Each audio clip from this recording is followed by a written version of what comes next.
membacakan hadis 1051. Wa an Abi Hurairah radhiyallahu anhu anin Nabi sallallahu alaihi wasallam qala idza da'a ar-rajulu imra'atahu ila firashihi fa'abad an taji'a fabata ghadbana la'anatha al-malaikatu hatta tusbih. Muttafaqun alaihi wal lafdhu lil Bukhari wa li Muslim. Kana alladhi fis sama'i sakhitan 'alaiha hatta yarda 'anha.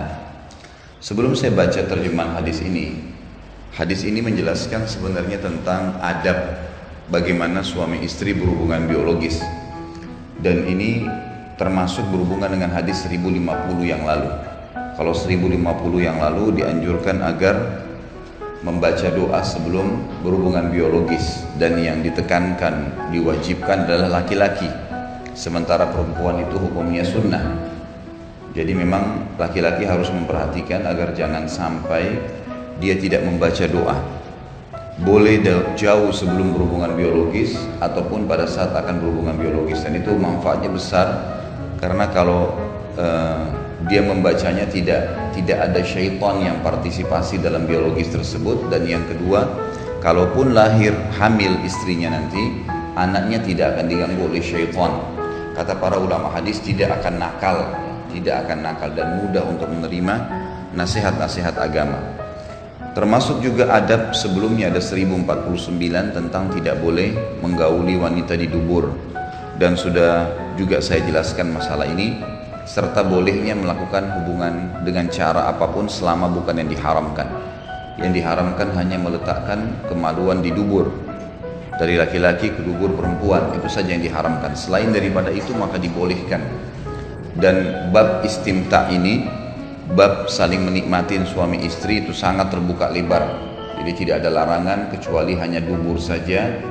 Dan juga nanti akan ada hadis tentang tidak bolehnya menggauli kalau sedang haid dan nifas di kemaluan. Tetapi selain kemaluan tetap dibolehkan. Sebagaimana hadis Bukhari menjelaskan, Aisyah radhiyallahu anha mengatakan, kami kalau sedang berhalangan dan ingin digauli oleh Nabi SAW, maka Nabi SAW menyuruh kami mengeraskan kain di tempat kemaluan, kemudian beliau menggauli kami. Hadis ini 1050-51 menjelaskan masuk dalam adab hubungan biologis dan juga tentang karakter laki-laki yang pernah saya sebutkan yang lalu. Jadi saya bilang kalau suami istri saling mengenal karakter itu akan sangat membantu keharmonisan rumah tangga. Karakter laki-laki dalam masalah kebutuhan pandangan mata, kebutuhan perut dan kebutuhan kemaluan ini dasar sekali. Ini sangat dasar, sehingga bagi dia itu segalanya. Bagi dia itu segalanya, artinya poin pertama dalam hidupnya. Mungkin kalau karakter wanita adalah kalau diajak ngobrol, diajak keluar, diberikan kebutuhan, itu mungkin hal yang sangat dasar, gitu kan. Pada saat diajak ngobrol, diberikan perhatian, kemudian apa kebutuhannya dipenuhi, mungkin mau belanja ini, mau belanja itu dipenuhi, maka kejiwaan secara otomatis terbuka untuk bisa lebih dekat dengan pasangan. Kalau laki-laki sebaliknya, berbeda sekali. Laki-laki itu dia tidak membutuhkan ekstra perhatian, karena lebih dalam perhatian ini akan membuat dia tidak menerimanya. Saya sudah kasih contoh itu hari, seringnya ditelepon, seringnya ditanya kamu kemana, dan seterusnya. Itu bagi laki-laki mengganggu, bagi dia itu dianggap mengganggu sekali. Makanya dia tidak nyaman. Dia lebih nyaman kalau suami ibu misalnya lagi keluar, ibu cuma tanya nanti kalau pulang jam berapa dan mau makan apa. Itu jauh lebih tepat bagi dia dibandingkan hal-hal yang sebentar telepon, 2 kali, 3 kali telepon terus, gitu kan. Itu bagi dia tidak nyaman, mengganggu. Tapi kalau bagi perempuan, makin sering ditelepon sama suaminya makin nyaman saja. Ini secara umum. Jangan tarik ke masalah pribadi. Ingat, hadis-hadis ke depan ini agak peka. Jadi jangan pakai perasaan dan jangan bayangkan dirinya ibu, ya. Kita bicara masalah hukum. Dari awal saya sudah bahasakan. Jadi laki-laki secara karakter memang dia sulit untuk disentuh dari masalah-masalah yang biasa tersentuh wanita. Perempuan secara umum kalau perhatian, dipenuhi kebutuhan apa yang dia mau beli dan seterusnya, itu adalah hal-hal dasar. Kalau laki-laki berbeda. Kebutuhan dasar dia, apa yang dia lihat dengan matanya, apa yang masuk ke perutnya, dan apa yang dibutuhkan oleh biologisnya. Jadi kemaluannya. Dan dari tiga ini, yang paling mendasar lagi adalah masalah biologisnya. Makanya kita akan temukan hadis-hadis Nabi, yang termasuk hadis yang akan kita baca nanti ini, secara zahirnya, kelihatannya, seakan-akan menekan wanita. Seakan-akan begitu ya.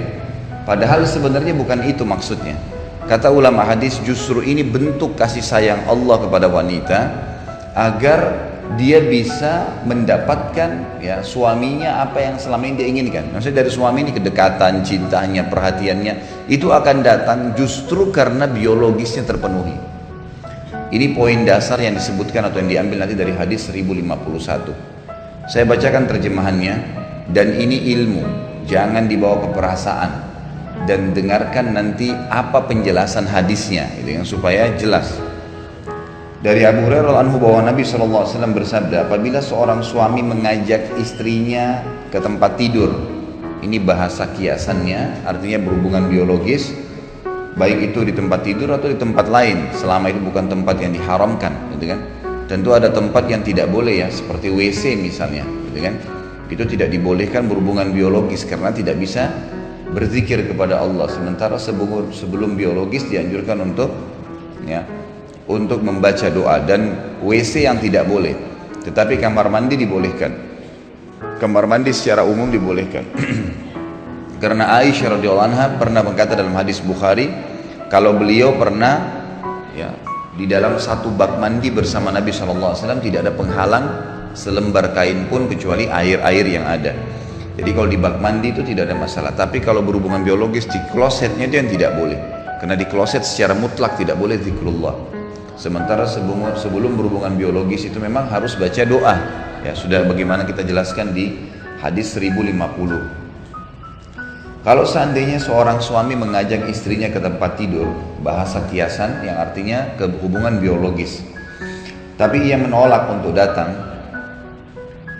lalu sang suami marah sepanjang malam, maka para malaikat melaknatnya, sang istri, hingga datang pagi.